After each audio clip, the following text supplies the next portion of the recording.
So since these lights are going out, I just have them on nightlight mode right now. They turn off automatically at 8 o'clock. I'm just going to bring this out, because this is where she is 90% of the time. This is Alice, by the way, my supposed toffee conda. Just going to bring her out and attempt to feed her here. She's had 2 clutches of eggs. I didn't think she was going to do a second one, but I guess she wanted to. And she's still losing weight. So I don't know what's going on. Oh, there you are. But she is a sweet, sweet girl. Aren't you sweet? Hi there, sweetie.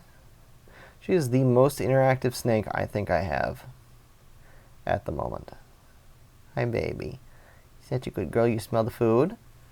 She smells the food. She knows what's going on. Here, you want to eat? All right. Here, hold on. I gotta get your dinner plate ready. And then we will give her the moose. If I can grab it. Trying to keep her on the camera and do this at the same time is difficult. No. Oh, whoa. Okay, she's a little crazy today. Baby, that's the carpet. Take it on the head, please. There you go. Good girl. Normally she doesn't go that crazy, but she must have had to deal with those smells the whole time. I think I'm going to give her a little bit of fish today, too. Yeah, she's a good girl. Now, she was sold to me as a toffee conda, and she was, at the time, the most expensive toffee conda on Morph Market by a couple $100. And while she is gorgeous, I don't think she is actually a toffee conda, which is what I was trying to prove out this year. It still may happen, it may not happen. Even if I get some dead babies, they should at least confirm whether or not she is toffee belly, because Timothy is a toffee belly, confirmed. Gee, see, look at that. See, her folds are just... Normally when a hognose in good condition is laying on a ridge like that, they'll still look roundish. She is kind of like all squished out. Anyways, I suspect that she is actually an albino conda, because her eyes are very red, although talking to some of the people on the Facebook groups, breeder groups, they said that is something that toffee belly can have. They can have red eyes. But I don't usually expect them to be blood red, and I don't expect the snake in question to look this yellow. And she is very yellow. There is such a thing as a yellow toffee, but they're very rare. Also, she does not have the typical toffee belly. She has an albino belly. Now, if she turns out to be a toffee glow, which is toffee belly and albino, and she does kind of have that characteristic where they have a lighter head stamp and then a darker pattern on their backs, then she would still have an albino belly and not a toffee belly. But it's just incredibly difficult with her, because instead of having a... with all of my condas, they've never had the solid belly. They've always had a couple scales here or there that are different colors. Even though a lot of people like to cite the solid belly as a indicator for conda, it is not really a good indicator in my experience, because Zod is a conda, and he does not have even close to a solid belly. Same thing goes for Demi, who is a conda. Same thing goes for Lady, who is a hypoconda. They all do not have solid bellies. Only Alice here has a solid belly color. And it is a belly color that an albino would have. So, not really sure what's going on there. Kind of hoping either with partial development of these eggs that are in the incubator right now, or actual live babies, which is what I would prefer. I really, really want a miracle this year. So if I could get one live baby to hatch out and confirm that she is toffee belly at the very least, then I would be happy. I really do need some happy news this year. you know, a reason to kind of celebrate, because things have not panned out anywhere near as well as I wanted them to. That's another reason why I haven't made any videos, is just I've been depressed. Other than just being depressed, the motivation is, before the disasters all happened, the motivation was not there because I was spending most of my time working 2 jobs and then coming home having to take care of the babies after all the lights were already out, which is not good for them, it's not good for me. And then having to deal with 2 very gravid hognoses who were both egg-bound at the same exact time. That would be her first clutch and Clattu's first clutch. She had a second clutch that I didn't even know was in there. She did not look gravid, and then she started popping out eggs left and right and losing weight like crazy, so I was freaking out about that, because that was just after the tragedy.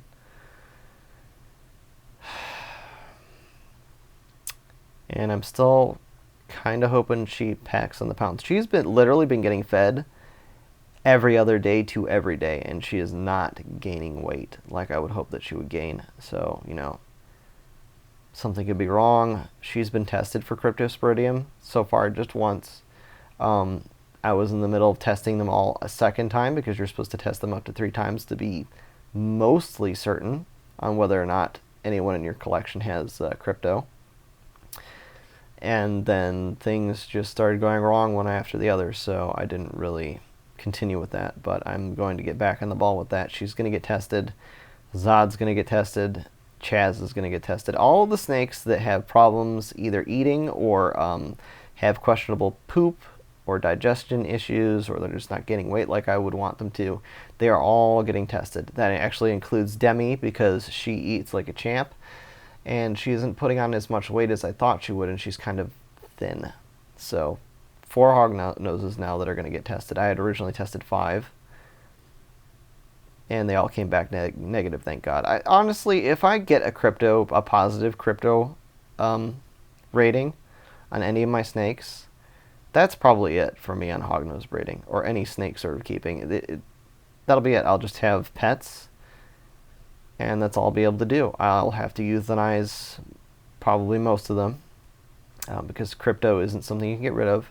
The literally thousands of dollars that have gone into the bioactive setups that I have here, up here, over here, those would all have to be tossed out and thrown in the garbage, and then I would actually have to test the geckos for cryptosporidium. All these enclosures would have to be steam cleaned, and then kept in storage for 6 months before I could sell them or get rid of them. And in this economy, they're extremely expensive to buy now. They used to be some of the cheapest. Now they're look at that kitty right in there. Now just PVC enclosures are incredibly expensive with the shortages, material shortages, etc. So I would absolutely be looking into selling them, but I would have to keep them for a year to 6 months after sanitizing them if I had a positive crypto diagnosis. So, you know, I mean, just with everything that's been going wrong, I want something to go right. So please, God, one baby hognose that has no problems, please. That's all I ask, just one. I want to experience that high of seeing baby snakes hatch.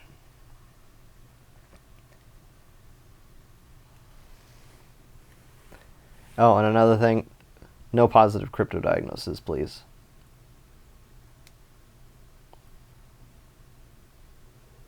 Alright, I'm going to see, that was a large mouse.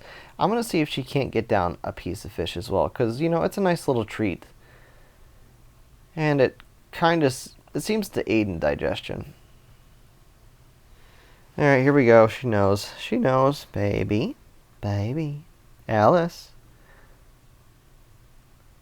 You want this fish? Yeah, there you go. Good girl. So Alice is the snake now that I wake up every morning and say hello to, because I no longer have Clattu.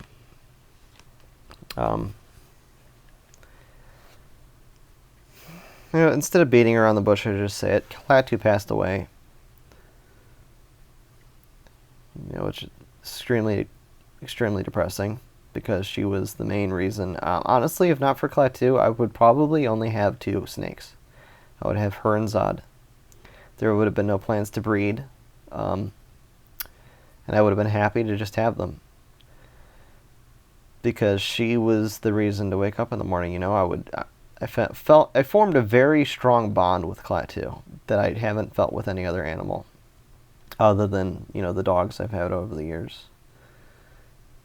And it's different with dogs because, you know, they're easy to form bonds with. With snakes, this is a creature you would expect to never form any sort of relationship with. When I first got into them, I thought I got into them for one, because I'm allergic to furry animals, dogs, cats, you know. I figured after the last dog died, it was time to just either not do any more pets, or I would try reptiles. And so I went with snakes because I really liked hognoses at the time. It was sort of trending online. And I thought they were going to just sort of be a snake you kept in the bin, you fed every once in a while, and that was, you know, your little form of enrichment. And how wrong could I have been? They really do seem to enjoy interacting with people. Alice here in particular really, really enjoys chin scratches and being said hello to in the morning, and that's exactly how Clattu was. But Clattu would take it a step further. She would sometimes completely ignore her food, and she was very food motivated, and she would come straight out to me, and that was her indication that, hey, let's just skip the food today. Let me have my exercise outside in the room, and I'll spend some time to you. She was comfortable enough when she was shedding that she would hold the shed.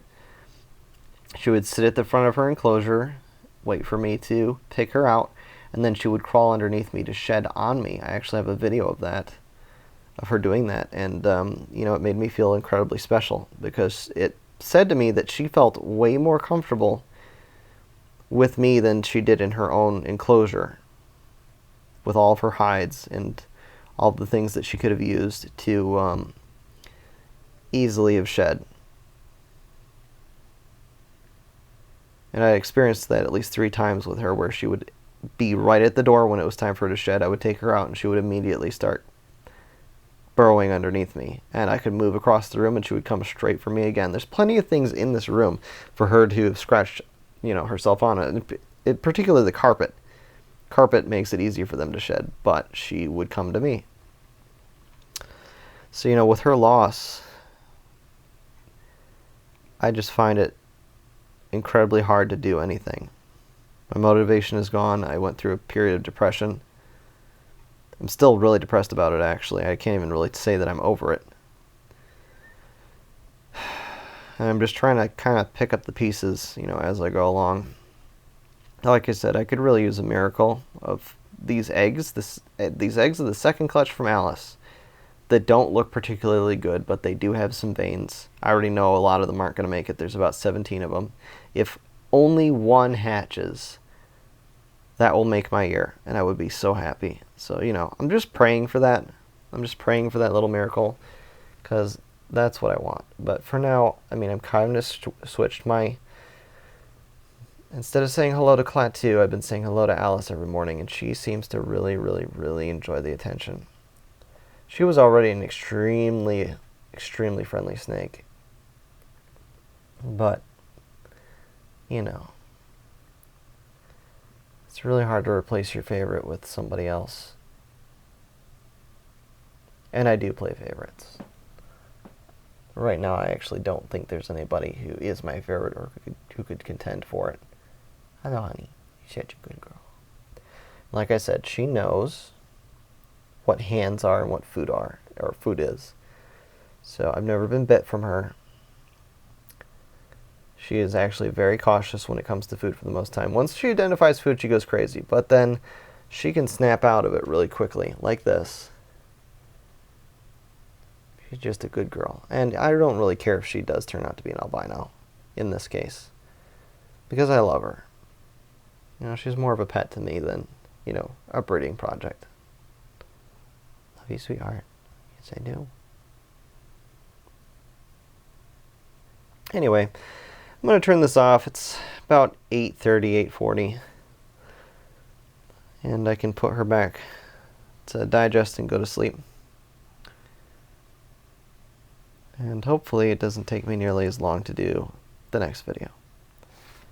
Catch y'all later. Thank you for watching.